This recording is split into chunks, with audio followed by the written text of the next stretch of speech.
అనసూయ గారు, సీతక్క గారిని పోరాటము, త్యాగము ఈ రోజులలో ఒక చరిత్రలో మిగిలిపోతున్నాయి తప్ప ఈ జనరేషన్ లో ఎవరు అలాంటి పోరాటానికి అలాంటి త్యాగానికి ముందుకొచ్చే పరిస్థితి లేదు.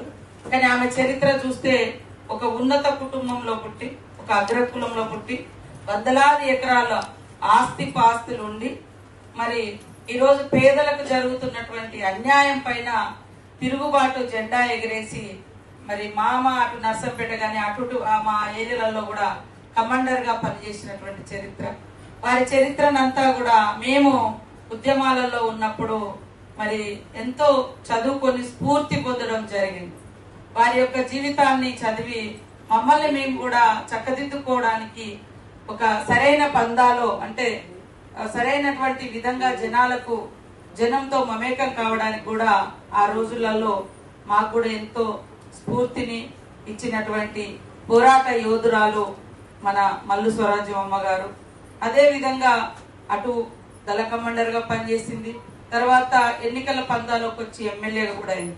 చూస్తే నా లైఫ్ కూడా అలానే సాగింది. ఇప్పుడు నేను కూడా అంటే మా చిన్నతనం నుంచి అడవులలోకి వెళ్ళి ఒక ఆదివాసీ బిడ్డగా మరి అక్కడ పోరాటాలలో పాల్గొని, అప్పుడంతా మాకు విమలక్క, సంధ్యక్క అందరూ బయట నుంచి నాయకులు మాకు అంతా స్వరాజ్యం అమ్మ.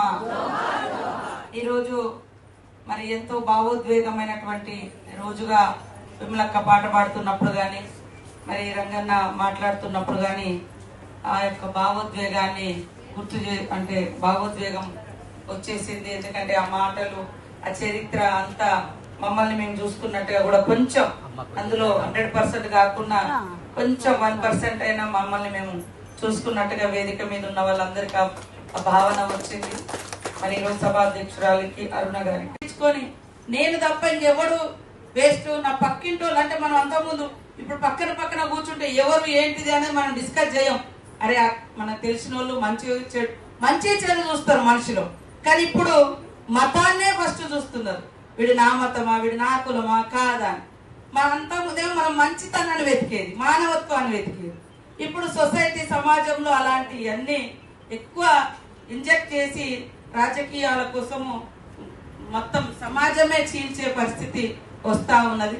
కాబట్టి ఈ రోజులలో సమాజాన్ని ఐక్యంగా ఉంచాలి, పేదరిక నిర్మూలన జరగాలి, మహిళలకు సమానత్వం రావాలి, వాళ్ళు కూడా అన్ని రంగాల్లో ముందుండాలి.